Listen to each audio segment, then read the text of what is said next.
Me llamaron inútil, pero Dios usó la verdad para defenderme mejor de lo que yo jamás podría.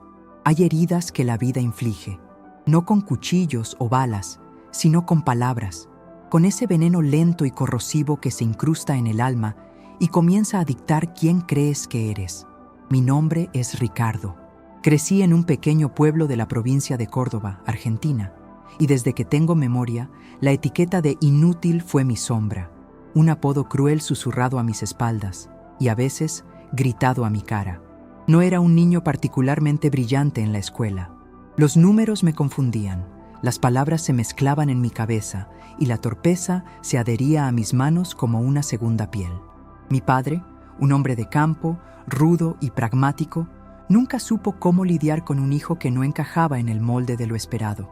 Sus consejos eran a menudo críticas disfrazadas. Ricardo, eres lento. Nunca vas a servir para nada que requiera pensar rápido o hacer las cosas bien a la primera. Eres inútil. Y así, la palabra se convirtió en una profecía autocumplida. Acepté mi destino percibido. Me convertí en el ayudante de todo y en el experto en nada, siempre dispuesto a hacer el trabajo pesado, el que nadie más quería, porque así me sentía menos expuesto a la humillación del fracaso. Me casé joven con una mujer maravillosa, Laura, la única persona que veía más allá de mi torpeza y mi falta de confianza. Ella era mi refugio, mi voz de aliento, pero incluso su amor no podía blindarme de la marea constante de la desaprobación. Trabajaba en la fábrica de ladrillos del pueblo, un empleo físicamente exigente y mentalmente monótono, donde mis errores, aunque pocos, eran magnificados por mi capataz, el señor Peralta, un hombre con la crueldad grabada en cada línea de su rostro curtido. Peralta me humillaba frente a los demás obreros, usando la palabra inútil como un látigo. Mira al inútil de Ricardo, que no puede ni apilar un cargamento sin que se le caiga la mitad. ¿Para qué te pagamos, Ricardo? ¿Para gastar tiempo? Yo simplemente bajaba la cabeza, apretaba los dientes y seguía trabajando. La humillación era mi salario emocional. El punto de inflexión llegó con una desgracia familiar. Mi suegro, un hombre bondadoso y honesto, se enfermó gravemente. Necesitaba un tratamiento costoso que la seguridad social no cubría. El dinero se convirtió en una necesidad desesperada. Laura y yo agotamos nuestros ahorros y pedimos préstamos, pero seguíamos lejos de la suma requerida. Fue entonces cuando mi padre, con una frialdad que aún me duele recordar, me ofreció una solución. Él poseía un pequeño terreno, la única herencia que me correspondía. Me propuso comprarlo a un precio irrisorio, muy por debajo de su valor real, argumentando que yo, el inútil, nunca sabría cómo explotarlo o administrarlo. Toma el dinero, Ricardo. Es más de lo que jamás ganarías por tu cuenta. Y por una vez en tu vida, haz algo útil. La propuesta me destrozó, pero la necesidad de salvar a mi suegro era mayor que mi orgullo. Acepté, firmando la venta y sintiendo cómo el último vestigio de mi independencia se desvanecía. Mi padre se salió con la suya, alimentando su desprecio y obteniendo una propiedad valiosa por una miseria. Me sentí vacío, completamente vencido por la palabra que me había perseguido toda mi vida. Había confirmado la profecía.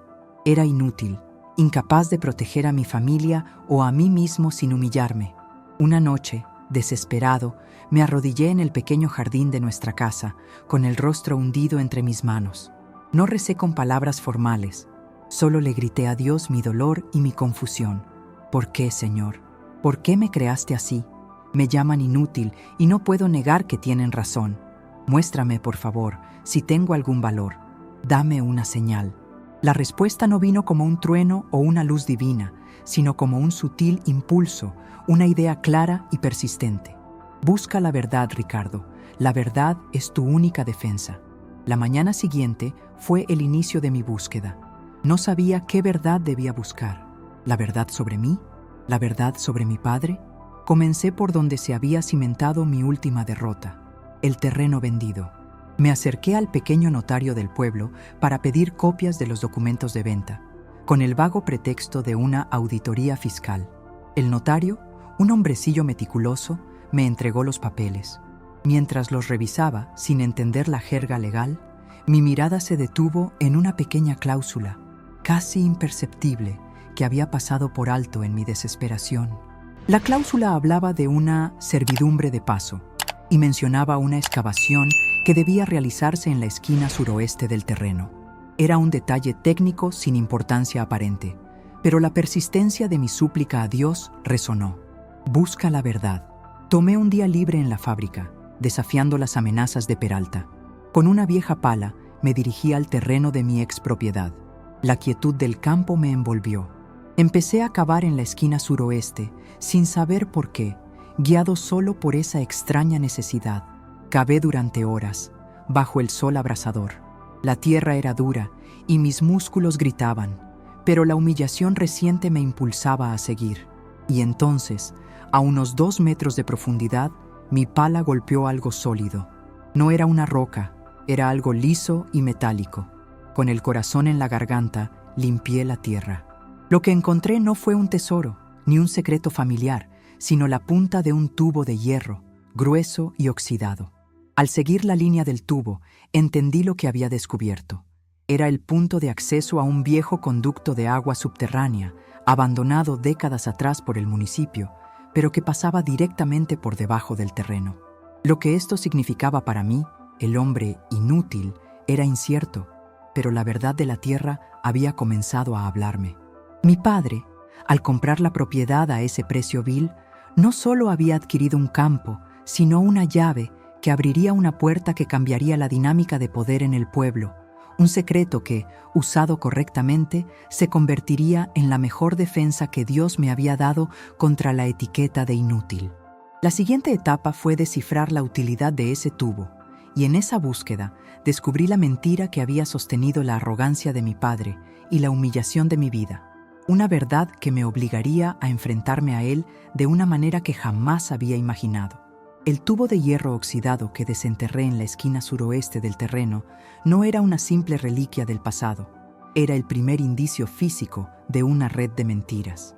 Mis manos, a las que siempre se les había llamado torpes, habían revelado un secreto enterrado que ni mi padre, con toda su presunción de astucia, había logrado ocultar completamente. La aparición de ese conducto subterráneo despertó en mí una curiosidad que nunca había sentido. Yo, el inútil, ahora me sentía como un detective, impulsado por la promesa de que la verdad sería mi única defensa. Mi primera parada fue la oficina de obras públicas del municipio. Como siempre, fui recibido con miradas de condescendencia. El encargado de los archivos, un hombre hastiado y con mala memoria, se mostró reacio a ayudar al lento Ricardo. Pedí ver los planos antiguos de la infraestructura hídrica del pueblo. Después de media hora de insistencia y de soportar varios comentarios sarcásticos sobre mi capacidad para entender mapas, el funcionario me arrojó una pila de planos desactualizados. Mientras revisaba los documentos polvorientos, mi atención se centró en un mapa de la década de 1950. Allí estaba, dibujada con tinta descolorida, una línea que cruzaba justo por debajo de mi antiguo terreno. El mapa indicaba que ese conducto no era un simple desagüe, sino la principal tubería de la única fuente de agua mineral pura de la región, una fuente que había sido clausurada y olvidada por el municipio debido a un supuesto agotamiento del recurso reportado oficialmente décadas atrás. Pero la línea no terminaba ahí. Se extendía discretamente hacia una zona de la periferia del pueblo, donde solo una persona en la región tenía propiedades extensas: mi padre. La verdad comenzó a perfilarse, fría y dura, como el hierro del tubo que había desenterrado. Mi padre no solo me había estafado con la compra del terreno a un precio irrisorio, él había comprado el silencio del municipio, o al menos había orquestado el olvido de esa tubería. ¿Con qué fin? La respuesta era obvia. Si el agua mineral pura se había agotado oficialmente, cualquier actividad relacionada con esa fuente sería ilegal, o al menos extremadamente lucrativa si se mantenía en secreto. Regresé a la fábrica, pero mi mente ya no estaba en apilar ladrillos. El señor Peralta me abordó con su crueldad habitual. ¿Qué haces aquí, Ricardo? Pensé que el inútil se había perdido cavando agujeros en la tierra. Vuelve al trabajo o te despido. Aquí no te pagamos por soñar. Por primera vez en mi vida, no bajé la cabeza. Lo miré directamente a los ojos. No estaba soñando, señor Peralta. Estaba buscando la verdad, y la encontré. La confianza en mi voz lo desarmó por un segundo, pero solo por un segundo. Tonterías. Eres un inútil, Ricardo, y la única verdad es que vas a morir pobre y sin un centavo. Su burla me dolió, pero no me detuvo. Dejé mi puesto esa tarde, no despedido, sino renunciando, con la sensación liberadora de que la fábrica y las palabras de Peralta ya no tenían poder sobre mí. Al llegar a casa, le conté a Laura todo lo que había descubierto. El tubo, el mapa antiguo, la fuente de agua mineral supuestamente agotada. Ella, siempre mi apoyo incondicional, se preocupó. Ricardo, tu padre es un hombre poderoso. Tienes que tener mucho cuidado. Si él está explotando esa agua en secreto, te enfrentarás a más que una simple pelea familiar.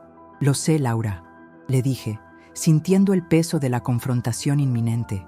Pero no puedo vivir sabiendo que no solo me llamó inútil, sino que se aprovechó de mi desesperación mientras mi suegro agonizaba. Necesito recuperar mi dignidad. Dios me dio la verdad para que yo pueda defenderme, no solo a mí, sino a ti y a mi suegro. El siguiente paso fue confirmar el uso actual de la tubería. Contraté a un fontanero retirado, un viejo conocido que me debía un favor y que era discreto. Le pedí que, con sumo sigilo, instalara un medidor de flujo en el tubo que había desenterrado. 3 días después, el fontanero regresó con los resultados. El tubo, supuestamente abandonado, estaba en uso. No solo eso, sino que el flujo era constante y masivo. Esa agua no se estaba usando para regar cosechas, se estaba embotellando. Seguí la línea del mapa hasta la propiedad de mi padre, una vasta extensión al otro lado del pueblo. Una noche, bajo el velo de la oscuridad, me aventuré a investigar. Utilicé mi conocimiento como ex obrero para evadir los pocos puntos de seguridad. Lo que encontré confirmó mis peores sospechas.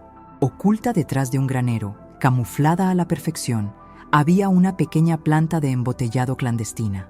Las cajas apiladas llevaban etiquetas de una marca de agua mineral de alta gama, que se vendía exclusivamente en la capital y que ostentaba un precio considerable. La fuente de agua mineral pura del pueblo no estaba agotada. Estaba siendo robada y vendida por mi padre. Mi padre, el hombre de la moral inquebrantable que me había llamado inútil y me había estafado, era un ladrón a gran escala. La rabia que sentí no era por el dinero, sino por la traición, por la hipocresía que había utilizado para aplastar mi espíritu. El inútil había desenterrado la verdad de la avaricia de su padre. Yo tenía la prueba irrefutable, no solo del engaño sobre el terreno, sino de un crimen que afectaba a todo el municipio. La verdad, tal como Dios me había impulsado a buscarla, se había convertido en un arma más poderosa que cualquier pala o título. Ahora, mi desafío era usar esa verdad para defenderme, no con violencia o confrontación directa, sino con la inteligencia y la estrategia que mi padre siempre había negado que yo poseyera. Mi defensa no sería una simple venganza, sino una redención, no solo para mí, sino para el pueblo que había sido privado de su recurso más valioso. La confrontación con mi padre sería inevitable, pero lo que él no sabía era que yo ya no era el hijo pusilánime al que podía manipular. Yo era Ricardo, el hombre de la verdad. La verdad que había desenterrado pesaba sobre mí como una losa de juicio. Mi padre, el hombre que me había llamado inútil, estaba construyendo su fortuna sobre una estafa a gran escala, robando el recurso natural más preciado del pueblo. La tentación de confrontarlo de inmediato, de arrojarle las pruebas a la cara y ver su fachada de superioridad desmoronarse, era inmensa. Pero la nueva sabiduría que había adquirido, esa calma impulsada por la fe y la búsqueda metódica de la verdad, me dijo que la confrontación directa sería un error. Él era poderoso, bien conectado en el pueblo, y yo, Ricardo, era todavía el inútil a ojos de la sociedad. Necesitaba una estrategia que fuera tan irrefutable como la prueba que tenía. La defensa que Dios me había prometido no era la rabia, sino la justicia. Mi plan comenzó con la discreción absoluta. Le conté a Laura que necesitaba recopilar más evidencias antes de movernos. El primer paso fue documentar la operación de embotellado. Durante varias noches, regresé al terreno de mi padre. Utilicé una cámara de video de baja resolución prestada por un amigo para grabar la planta clandestina. Documenté la entrada y salida de camiones cisterna con etiquetas falsas, el proceso de embotellado y, lo más crucial, la conexión directa de la tubería subterránea a la planta. Las grabaciones, aunque rudimentarias, eran pruebas sólidas de la magnitud de la operación ilegal. El siguiente paso fue buscar aliados fuera del círculo de influencia de mi padre. Sabía que la policía y las autoridades locales podrían estar comprometidas. La avaricia de mi padre seguramente no había actuado en solitario. Decidí que la mejor vía para la verdad era la prensa. Investigué y encontré un periódico de investigación en la capital de la provincia, conocido por su rigor y su distancia de las políticas locales. Me contacté con un periodista de investigación llamado Gabriel, utilizando un seudónimo para proteger mi identidad inicial. Le envié una carta anónima que describía la ubicación exacta de la tubería y mencionaba la posible estafa de la fuente de agua mineral. Gabriel me contactó una semana después. Estaba intrigado, pero cauteloso. Me pidió pruebas. Organicé un encuentro secreto con él en una gasolinera a cientos de kilómetros de nuestro pueblo. Le mostré las grabaciones y los planos de la tubería. El rostro de Gabriel se transformó a medida que veía la evidencia. Comprendió de inmediato la magnitud del escándalo, el robo de un recurso natural esencial por parte de una figura influyente en el interior. «Esta es una historia enorme, Ricardo», me dijo. «Pero si publicamos esto, tu padre va a saber quién es la fuente. ¿Estás listo para eso?». Le expliqué mi situación, la humillación, la venta forzada del terreno y la necesidad de proteger a mi familia. Le dije que no solo buscaba justicia, sino una reivindicación personal contra la etiqueta de inútil. Gabriel, conmovido por mi historia, me prometió que protegería mi identidad hasta que fuera absolutamente necesario y que la exposición sería tan masiva que mi padre no podría simplemente silenciarla. El plan de defensa estaba en marcha. Mientras Gabriel preparaba su investigación, yo tuve que enfrentar una realidad doméstica. La salud de mi suegro empeoraba. El dinero que habíamos obtenido de la venta del terreno a mi padre ya se había agotado en tratamientos paliativos. Me sentí nuevamente atrapado y débil. Fue entonces cuando mi padre, con una audacia increíble, me llamó a su casa para una cena familiar. La cena fue un acto de crueldad psicológica. Mi padre, sentado a la cabecera de la mesa, me sermoneó sobre la administración de dinero y la inutilidad de perseguir sueños imposibles. Me mostró los planos del desarrollo que planeaba construir en el terreno que me había comprado, un complejo de almacenamiento. «Mira, Ricardo», dijo con una sonrisa desdeñosa, «esta es la prueba de que el dinero genera dinero. Y tú, que no sabes más que cavar zanjas, jamás hubieras logrado esto. Te hice un favor al quitarte este peso de encima. Ahora, ¿por qué no te tomas un buen trago y te olvidas de ser un soñador inútil?». Aguanté el dolor y la humillación, pero en ese momento una nueva convicción me inundó. La verdad que yo tenía no era solo sobre el agua, sino sobre su carácter.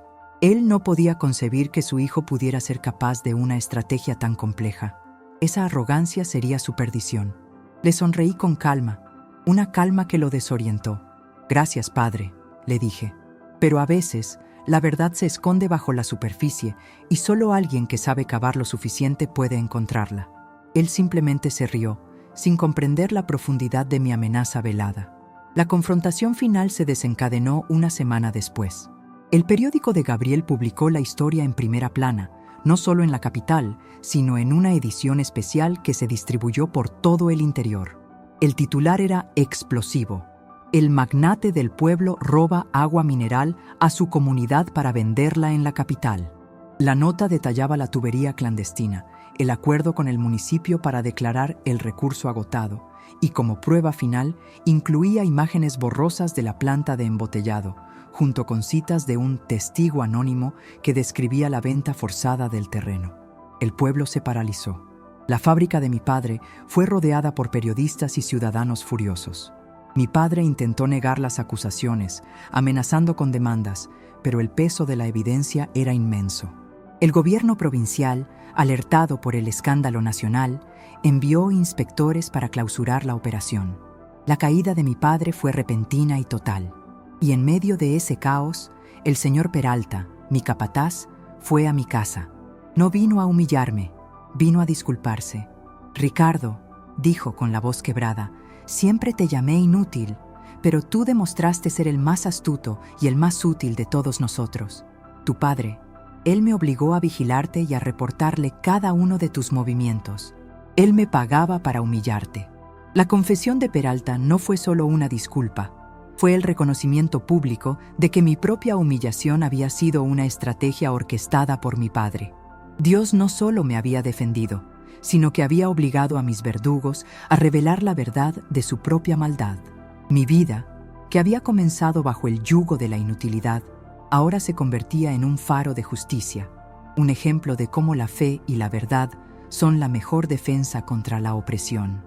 La redención de Ricardo no se había comprado con dinero, sino que se había ganado con la paciencia y la excavación persistente de la verdad. El terremoto provocado por la exposición de la verdad transformó mi vida de la noche a la mañana. La etiqueta de inútil fue arrancada de mi nombre y reemplazada por la de héroe del pueblo. Los vecinos que antes me miraban con lástima, ahora me saludaban con respeto y admiración. Mi padre, por su parte, se vio completamente aislado.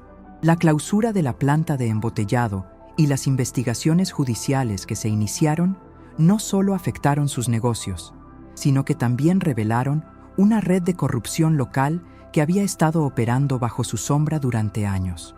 El costo emocional de la confrontación fue alto, pero la dignidad que recuperé no tenía precio. Mi suegro, debilitado pero aún lúcido, recibió el impacto de los acontecimientos con una profunda satisfacción. El conocimiento de que el dinero para su tratamiento había provenido de una estafa y que yo había tenido la valentía de corregir esa injusticia le dio una paz inmensa.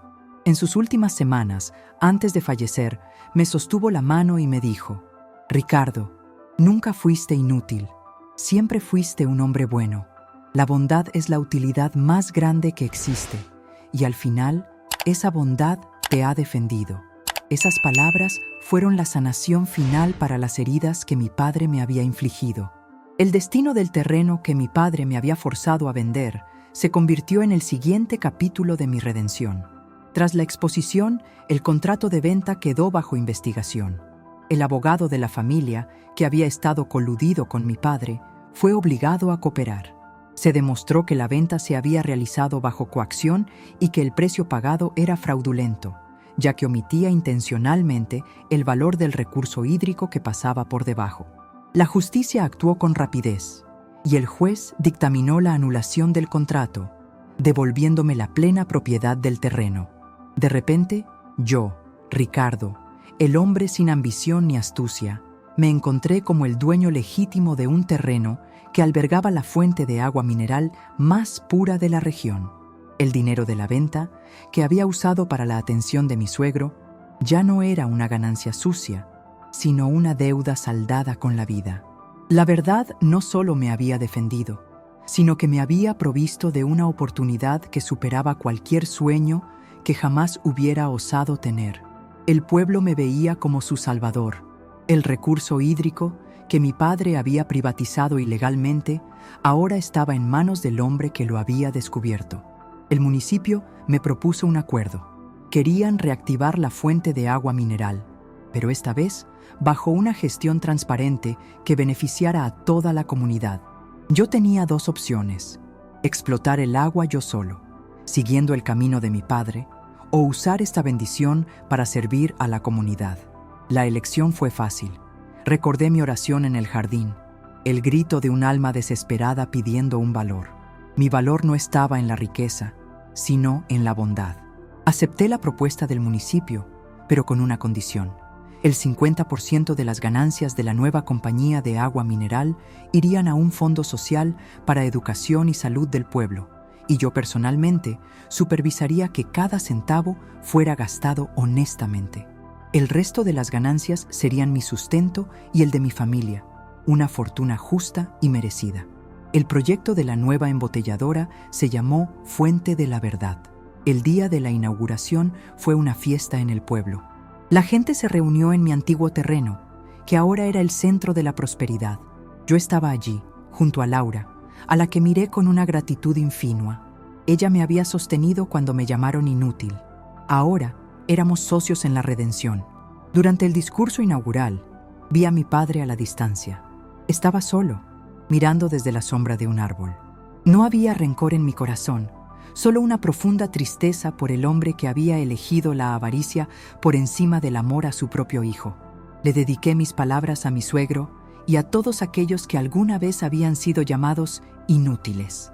La utilidad de una persona, dije, mirando directamente hacia donde estaba mi padre, no se mide por el dinero que tiene, sino por la verdad que defiende y la bondad que siembra. Fui llamado inútil, pero Dios usó esa verdad para demostrar que todos tenemos un valor incalculable. Nunca dejen que el miedo o las palabras crueles de otros definan quiénes son. La nueva vida de Ricardo no fue solo un éxito económico, sino una transformación espiritual. Me convertí en un líder comunitario, conocido por mi humildad y mi justicia. El hombre que no podía entender los números ahora administraba una empresa con ética. El hombre al que le temblaban las manos al apilar ladrillos ahora dirigía la construcción de un futuro más justo. La fe en Dios no me había dado riquezas fáciles, sino la fuerza moral para desenterrar la verdad. Y esa verdad me había defendido mucho mejor de lo que jamás hubiera podido hacerlo con mi propia fuerza o astucia. La historia de la inutilidad terminó ese día, dando paso a la leyenda del hombre que probó que la mejor defensa es vivir una vida de verdad. La fundación de la Fuente de la Verdad marcó el inicio de una nueva era para mí y para mi comunidad. Pero la redención personal de Ricardo no estaba completa sin abordar el conflicto más profundo, la relación con mi padre. Él, tras el colapso de su imperio y la revelación pública de su deshonestidad, se había retirado a su casa, viviendo en un aislamiento autoimpuesto. Perdió el respeto y la admiración que tanto valoraba. Aunque las acciones legales siguieron su curso, yo no busqué la ruina total de mi padre, sino su confrontación moral. Unas semanas después de la inauguración, decidí visitarlo. Fui solo. La casa, antes un símbolo de opulencia y poder, se sentía ahora fría y vacía. Mi padre me recibió en el estudio, el mismo lugar donde me había humillado tantas veces. Su postura era encorvada, su mirada, la de un hombre vencido. Ya no había rastro de la arrogancia que me había perseguido toda mi vida. Me senté frente a él, no como su acusador, sino como su hijo. No empezamos con la estafa o la tubería. Empecé por la herida más antigua. Padre, le dije con voz tranquila, durante toda mi vida me has llamado inútil. Quiero saber por qué. ¿Qué te hice para merecer ese juicio constante? Mi padre se quedó en silencio por un largo momento, evitando mi mirada. Cuando finalmente habló, su voz era un murmullo áspero, irreconocible. Me reveló un secreto familiar que había guardado durante décadas, un secreto que explicaba la raíz de su crueldad. Mi abuelo, su padre, había sido un hombre de gran intelecto y éxito. Mi padre, al crecer a la sombra de esa grandeza, se sintió constantemente inadecuado e inútil a los ojos de su propio padre. Al tener un hijo que parecía replicar sus propias inseguridades, un niño que no era académicamente brillante o naturalmente astuto, proyectó en mí su propia frustración y resentimiento. Él me había llamado inútil porque esa era la palabra que más le dolía escuchar, la misma palabra que sentía que describía su propia vida en comparación con su padre. Su burla hacia mí no era sobre mi incapacidad real, sino sobre su miedo a ser descubierto como un fraude. Yo robé el agua, confesó mi padre, con los ojos llenos de lágrimas contenidas. No solo por la riqueza, sino para probar que era astuto, que era útil. La ironía, Ricardo, es que tú, el hijo al que llamé inútil, fuiste quien desenterró la verdad, y al hacerlo, me demostraste que la astucia y la trampa no valen nada. Solo la verdad permanece. En ese momento, vi a un hombre roto, no un villano. La defensa que Dios me había dado no era solo contra la estafa, sino contra el ciclo de la humillación familiar. Mi padre no me había odiado, me había temido, temiendo que yo replicara su propia miseria emocional. La verdad que me defendió fue la verdad sobre mí mismo y la verdad sobre mi padre. La carga de la palabra inútil se levantó de mi espíritu, ya que entendí que nunca se trató de mí. Salí de esa conversación sintiéndome en paz. No lo perdoné formalmente por el daño que hizo, sino que entendí la fuente de su dolor. Le di mi palabra de que, aunque la justicia seguiría su curso en el ámbito legal, yo no buscaría su ruina personal. Él había perdido su fortuna, pero el verdadero castigo fue la pérdida de su honor, algo que el dinero no podía restaurar. Mi enfoque volvió a la fuente de la verdad. El proyecto prosperó, convirtiéndose en un modelo de gestión comunitaria y transparencia.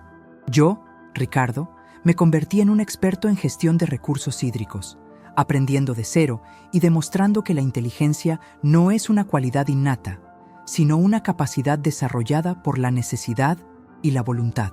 La gente confiaba en mí precisamente porque sabían que no estaba allí por la avaricia, sino por la defensa de la justicia. Una de las decisiones más significativas que tomé fue establecer un programa de mentoría para jóvenes del pueblo. Llamé al programa La Pala de la Verdad. El concepto era simple: enseñarles a los jóvenes que las respuestas a sus problemas y la verdad sobre su potencial no se encuentran en la superficie, sino cavando, investigando y persistiendo. Mi historia se convirtió en el plan de estudios. Les enseñaba que si alguien te llama inútil, su palabra es solo su proyección. La defensa está en la acción, en desenterrar el valor que tienes dentro. El señor Peralta, el ex capataz, se convirtió en mi socio más leal, trabajando como director de operaciones de la nueva empresa. Su redención fue ayudarme a construir la empresa con la misma dedicación con la que me había humillado. Su presencia era un recordatorio constante de que incluso aquellos que nos hieren pueden ser redimidos por la verdad. Mi vida con Laura se llenó de una paz y prosperidad merecidas. Pudimos ayudar a muchas familias y asegurar un futuro brillante para nuestros hijos. La vida de Ricardo, el hombre que fue llamado inútil, demostró que Dios no defiende con milagros que desafían la realidad, sino con la revelación de la verdad y la fortaleza que otorga a quienes buscan la justicia. El milagro no fue el agua mineral, sino la transformación de un hombre que, al buscar la verdad de un simple terreno, encontró la verdad de su propio incalculable valor, un valor que estaba enterrado bajo una capa de mentiras. La historia de Ricardo, el inútil que se convirtió en el faro de la comunidad, resonó mucho más allá de los límites de nuestro pequeño pueblo. Me invitaron a compartir mi experiencia en foros nacionales sobre ética empresarial y desarrollo comunitario. Yo, el hombre que luchaba por comprender la aritmética básica, ahora daba conferencias sobre gestión de recursos y transparencia, demostrando que la inteligencia más valiosa es la que se usa para el bien común. Mi narrativa no era sobre cómo gané, sino sobre cómo la verdad ganó. El impacto más significativo de mi historia se sintió en la percepción que tenía la gente sobre la fe y la providencia. Mucha gente me preguntaba cómo podía atribuir mi éxito a Dios cuando todo parecía ser una simple investigación. Yo les explicaba que la fe no me dio una fórmula mágica, me dio la persistencia. Cuando estaba de rodillas, desesperado y humillado, la respuesta que sentí no fue «te daré un cheque», sino «busca la verdad». Esa directriz simple y metódica fue el motor. Si yo no hubiera persistido en cavar, si no hubiera persistido en investigar el mapa y si no hubiera persistido en buscar un periodista, mi padre habría continuado con la estafa. Dios usó mi única arma disponible, mi voluntad de hacer el trabajo que nadie más quería hacer, el trabajo que mi padre despreciaba. La pala no era mi debilidad, era mi herramienta de redención. El ciclo de la redención se cerró completamente en un momento inesperado. Un día, recibí una carta en la sede de la Fuente de la Verdad. Era de mi padre. Él estaba cumpliendo una pena menor por fraude fiscal, resultado de la venta ilegal, y había pasado los últimos meses reflexionando. La carta no era extensa. No me pedía dinero ni me ofrecía disculpas por el dinero, sino por la palabra. Me escribió: «Ricardo, me llamaste inútil, pero nunca fuiste eso. El inútil fui yo, que no supo ver tu valor. La verdad que desenterraste no fue sobre el agua, fue sobre el hombre que debí ser. Gracias. La última cosa útil que hice fue darte la oportunidad de ser el hombre que yo no pude ser. Que Dios te bendiga». Ese fue el fin de la guerra personal. Mi padre, al final, me había dado la validación que siempre busqué, no con un elogio, sino con una confesión de su propia debilidad. El ciclo de la humillación se había roto. La nueva empresa se enfocó en devolver el valor al pueblo. El agua mineral, de la más alta calidad, se convirtió en la marca registrada de nuestra región, y las ganancias sociales financiaron la construcción de una nueva escuela y la expansión del hospital. Un día, visité la nueva escuela. En la entrada, grabada en una placa de bronce, leí la dedicatoria, donada por la Fuente de la Verdad y dedicada a todos aquellos que han sido juzgados injustamente. Junto a esa dedicatoria había un pequeño diseño de una pala.